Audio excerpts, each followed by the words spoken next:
يا ربي بالمصطفى بلغ مقاصدنا واغفر لنا ما مضى يا واسع الكرم يا ربي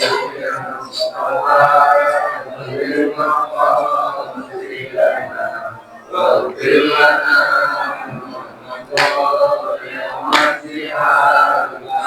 فلا ترم بالمعاصي كسر شهوتها إن الطعام يقوي شهوة الناهم jadi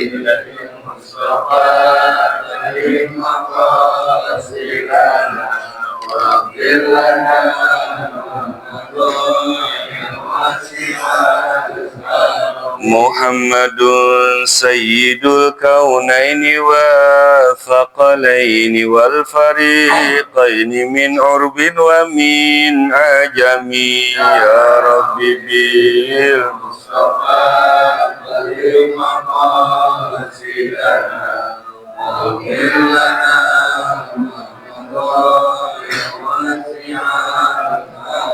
اللهم صل وسلم وبارك عليه وعلى آله. Al-Fatihah binatil futuh wal munuh warusuh tawbatan nasu bihaqi sayyidina wa habibina Muhammadin sallallahu alaihi wasallam wa ala alihi wa ashabihi wa azwajihi wa dzurriyyatihi wa ali baiti ajmain khassah ila jami' arwah marhumin almarhumat ahli majlis salim wa salah al-mubarak jami'an syai'ulillahumul Fatihah. A'udzu billahi minasyaitonir rajim. Bismillahirrahmanirrahim. Alhamdulillahirabbil alamin arrahmanir rahim maliki yaumiddin. Iyyaka na'budu wa iyyaka nasta'in ihdinas siratal mustaqim. Shiratal ladzina an'amta 'alaihim ghairil maghdubi 'alaihim amin. Pengajian kita masih halaman 2. Baris kedua dari bawah ya. Wa yuqimunas sholata. Melanjutkan tafsir ayat yang lalu. Orang-orang muttaqin ialah orang yang beriman kepada yang gaib. Terlebih lagi beriman kepada Allah Subhanahu wa taala, ya, puncak kegaiban. Yang mana kita gaib, kita pahami bukan berarti tidak ada. Tidak terlihat bukan berarti tidak ada. Ya. Jadi jangankan bicara masalah Allah, ruh saja, ruh kita yakinin kita ini ada ruhnya, atau bilang nyawa, ya ruh di badan kita ini ada ruh. Taunya dari mana kalau kita ini ada ruhnya? Ya, taunya kita hidup, kita ngerasain. Kalau kita mati berarti ruhnya nggak ada. Ya. Tapi kita sendiri nggak pernah lihat ruh kayak gimana, nggak tahu ada di mana ruh kita. Ya, orang coba bunuh diri, potong tangan, nggak mati, berarti ruh nggak ada di situ. Ada yang palanya pecah, masih hidup. Ya, jadi kita nggak tahu ruh dari mana. Jadi untuk urusan ruh saja kita kebingungan, tapi kita yakinin ada. Tapi kita nggak bisa lihat, kita nggak bisa rasa, kita nggak bisa cium itu ruh. Nah, apalagi Allah, itu ruh makhluk itu. Apalagi Allah yang nyiptain ruh. Jadi nggak mampu akal kita ini, ya, untuk mengetahui Allah. Tapi kita yakinin Allah itu ada. Sebagaimana kita yakinin di tubuh kita ada ruh, ya kita hanya bisa merasakan kita ini hidup. Gitu. Baik, itu beriman kepada al-ghaib. Sekarang kita masuk pada wa yuqimunas shalah. Para pakar tafsir ya menafsirkan wa yuqimunas shalah di sini kalau tafsir Jalalain kita ini ai maksudnya yaitu nabiha bihukukiha. Makna yuqimunas shalah yaitu yaitu nabiha mendatangi salat bihukukiha dengan hak-haknya. Nah, sedangkan terjemahan Al-Qur'an yang biasa kita lihat Makna yuqimuna sholah artinya mendirikan sholat. Ya. Jadi kata Profesor Quraisy Shihab juga kayak kurang tepat gitu kalau makna yuqimuna sholah kita artikan mendirikan sholat atau menegakkan sholat. Kenapa kurang tepatnya? Karena mana koma itu orang itu artikan karena koma itu koma yakumu itu artinya berdiri. Sedangkan yang namanya yuqimuna sholah kalau dilihat dari bahasa Arab itu digunakan untuk hal-hal yang menyatakan fungsi atau sedang berjalan. Menjalankan sholat itu lebih enak. Memfungsikan sholat itu jauh lebih enak terjemahannya kalau makna yuqimuna sholah itu memfungsikan sholat. Ya, atau sholatnya sedang berjalan. Sebagaimana orang Arab itu menyatakan qomatis suku, telah berdiri pasar. Itu koma artinya apa? Pasar bukan berdiri bangunannya doang, tapi fungsi pasar, jual beli di situ ada, transaksi di situ ada, barang yang dijual ada, yang dibeli ada. Nah, itu baru namanya qomatis suq, telah berdiri pasar. Ini memfungsikan pasar. Pasar fungsinya sudah berjalan. Itu mana? Nah, kalau di itu. Jadi yuqimuna sholah berarti memfungsikan sholat. Itu. Karena koma itu artinya berdiri itu sebetulnya kalau kita lihat lawan katanya, koma kan berdiri. Itu lawan katanya apa? Bisa duduk, bisa tiduran. Yang penting tidak berdiri, bukan berdiri. Nah, jadi orang yang bangun dari tidur namanya koma. Telah berdiri, telah beranjak dari tidur, telah bangun. Atau orang dari duduk berdiri, itu juga mananya koma. Ya, yakumu, berdiri, beranjak. Lagi santai, lagi diam di rumah, terus jalan keluar, itu gimana yakumu. Nah, artinya yuqimuna sholah, ya, bisa diartikan apa? Semangat untuk sholat, bergerak untuk sholat. Jadi ada apa? Nah, ada gerakan untuk mau sholat, gitu. Nah, ini bedanya kita pernah ngaji tafsir dengan baca terjemahan.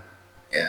Kalau baca terjemahan ya kita pahamnya sampai yuqimuna sholah, mendirikan sholat. Sehingga gara-gara hanya terjemahan saja, asal udah sholat ya udah.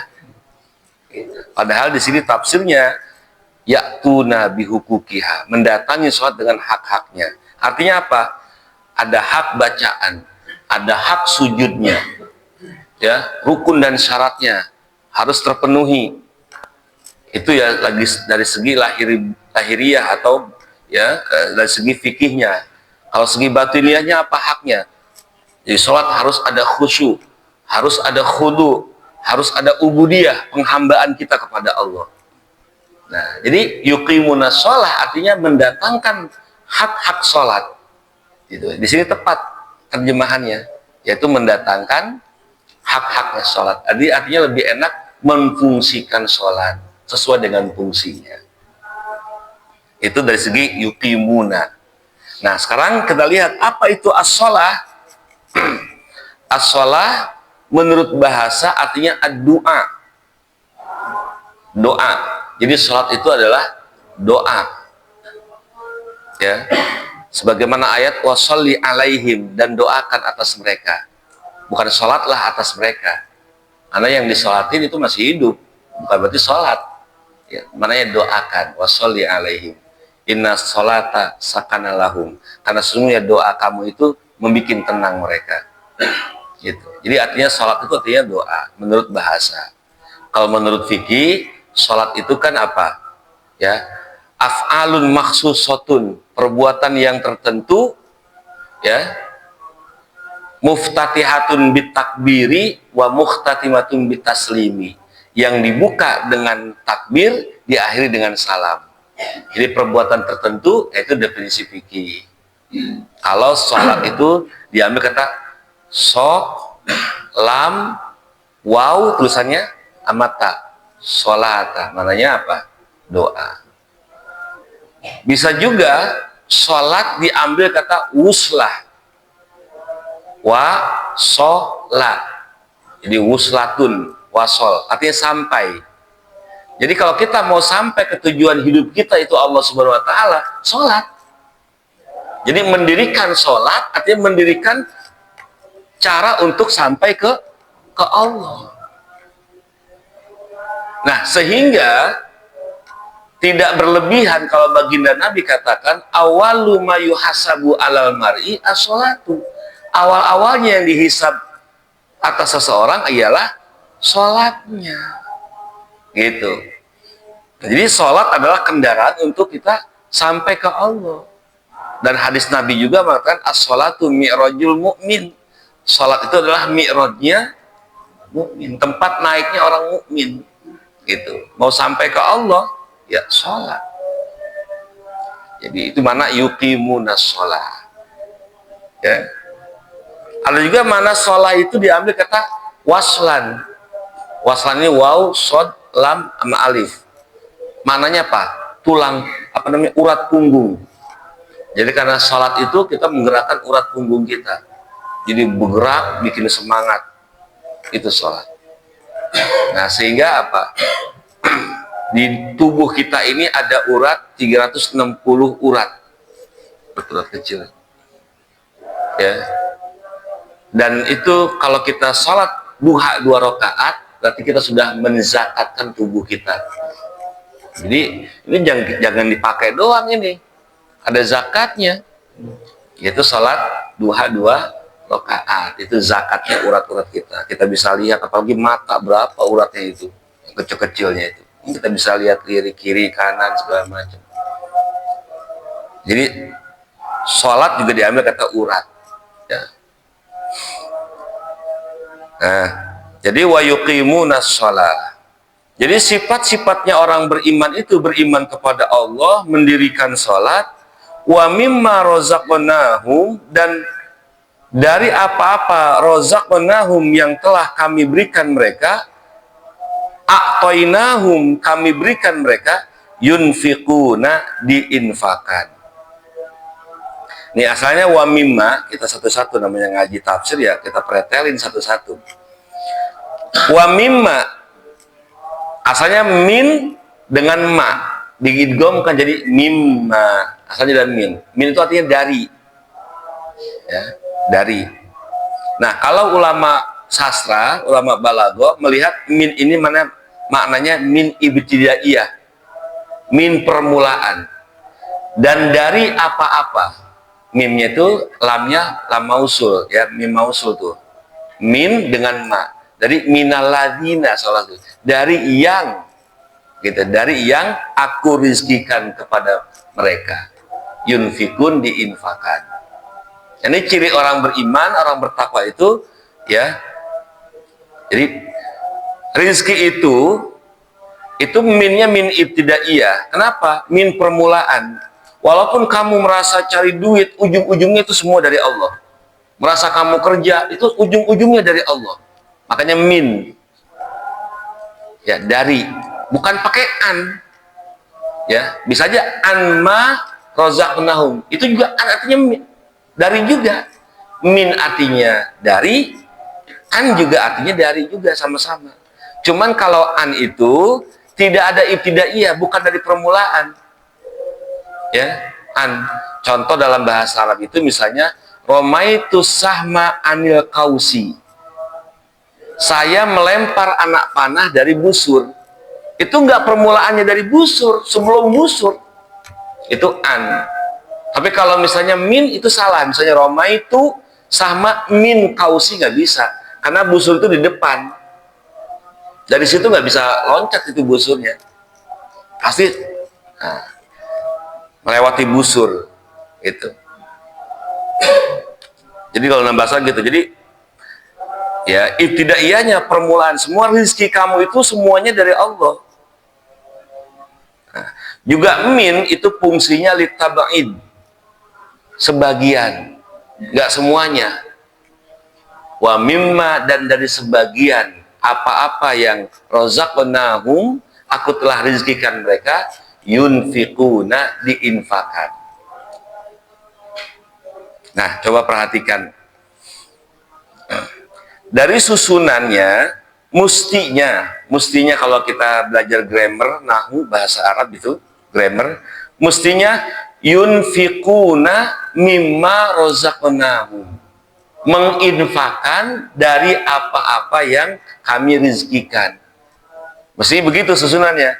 Fi'il fa'il dulu, baru ta'aluknya.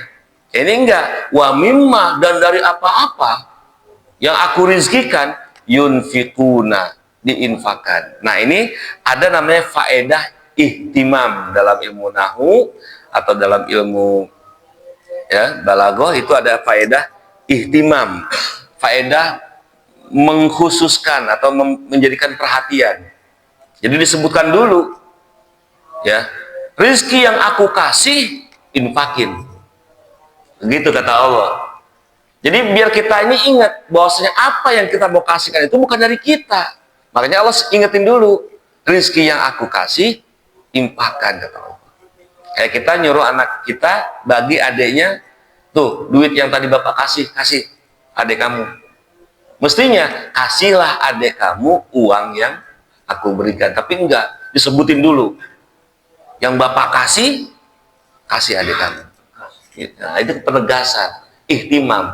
Jadi biar kita sadar apapun yang punya kita ini hakikatnya Allah yang kasih. Gitu. Nah, jadi susunan ini penuh rahasia juga. Makanya hebatnya Al-Quran tuh begitu, mukjizat. Nah, makanya bapak-bapak, ibu-ibu yang saya hormati, jangan heran ya kalau kita semangat sholat, terus kita mulai membagi sebagian harta kita ini sudah tidak ada kesulitan, ya. Kalau sudah tidak ada kesulitan, berarti iman kita nggak ditambah. Karena itu ciri-cirinya orang beriman tuh begitu, ya. Nah, makanya jangan heran bapak-bapak atau ibu-ibu kalau sudah ngaji, sudah belajar agama, ya, itu banyak yang cemburuin, banyak yang hasud, banyak yang nggak seneng. Itu sudah takdirnya. Kenapa? Karena iman itu adalah kenikmatan. Kenapa dikatakan kenikmatan? Karena orang sudah beriman itu hidupnya pasti enak. Kemiskinan bukan penderitaan lagi. Penyakit bukan penghalang lagi. Bahkan kematian juga bukan hal yang ditakutin sama orang beriman. Gimana gak nikmat hidupnya? Ya, kalau kita punya iman, apa rasanya? Enak kok. Makanya pantas kalau ada ayat yang menceritakan bahwasanya gini, wadda katsirum min ahlil kitab law yaruddunakum min ba'di imanikum kuffara hasadam min indi anfusihim min ba'di ma tabayyana lahumul haqq fa'fu wasfahu hatta ya'tiyallahu bi amri innallaha ala kulli syai'in qadir. Wadda katsirun min ahlil kitab, berharap-harap, ya, kebanyakan daripada ahlul kitab, maksud orang Yahudi itu, lau yaruddunakum min dinikum kuffar, kalau orang-orang yang beriman itu yang pindah agama dari Yahudi masuk ke Islam, ngikut Nabi Muhammad itu, ini berharap-harap biar baik lagi kafir, atau tinggalkan Muhammad agamanya, tinggalkan Al-Quran.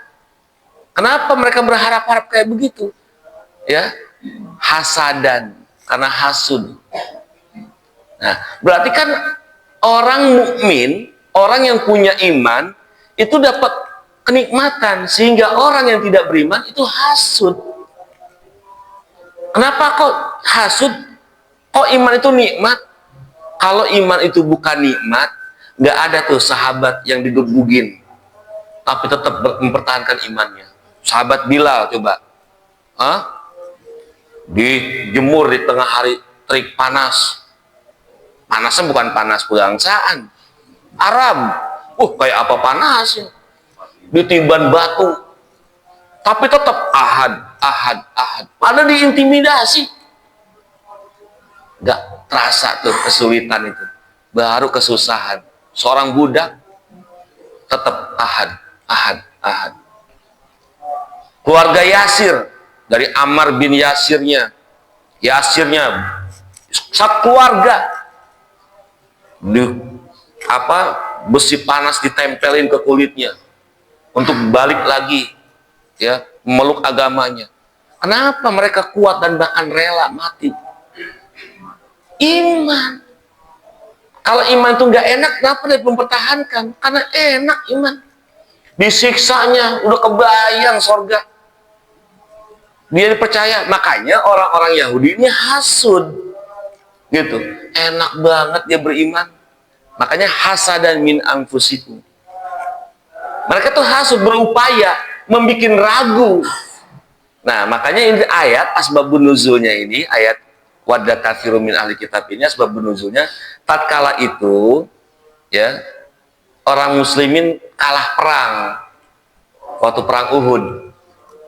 Nah, disinilah ya mereka memainkan politiknya. Tuh kan, ngapain ngikut Muhammad? Kalah, udah tinggalin tuh agama dia. Jadi siapa tuh si Hudzaifah al-Yamani, Mu'adz bin Jabal, itu mantan-mantan Yahudi. Ya udah, baik lagi ke agama kita, agama nenek moyang kamu. Ngapain ikut agama Muhammad? Kalahkan perang. Apa jawabannya mereka tuh? Ya, Hudzaifah al-Yamani. Ya. Iya, kami ini kalah perang bukan karena agama kami, tapi kami perang sebagaimana tertulis di kitab Taurat kalian. Kalian berapa kali melanggar perintah Nabi kalian? Kami waktu itu juga melanggar perintah Nabi. Kata Nabi, wahai pemanah jangan turun dulu dari gunung.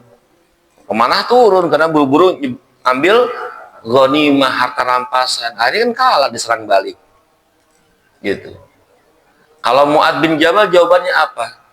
Ya, saya itu sudah ridho Allah sebagai Tuhan saya, Muhammad sebagai Nabi saya, Quran sebagai imam saya, dan juga orang Muslim sebagai saudara saya. Cukup udah itu. Ini yang bikin apa? Yahudi kesel kalau ngeliat ada orang mukmin. Kenapa? Enak banget hidup dia. Kalau bisa namanya orang hasud kan bahas. Apa itu hasud? Hasud itu kan kalau bisa apa? Nikmat orang itu hilang. Walaupun dianya nggak dapat nikmat.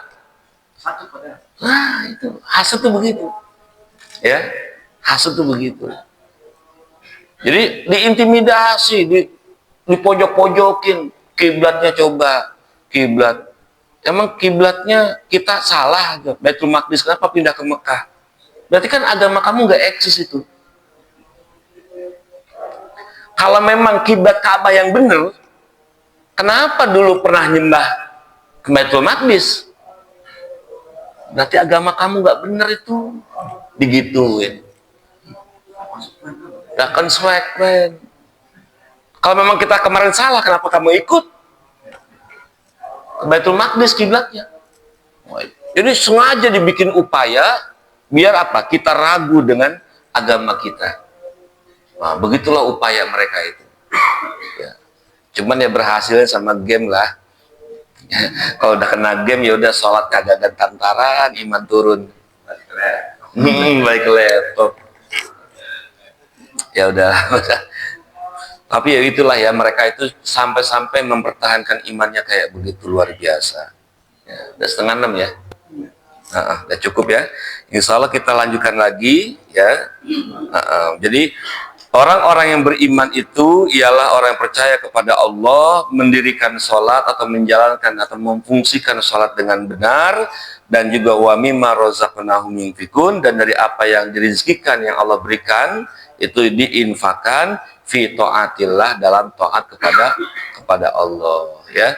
Nah, begitu. Besok kita belajar tentang walladzina yu'minuna bima unzila ilaika wallahu a'lam bishawab.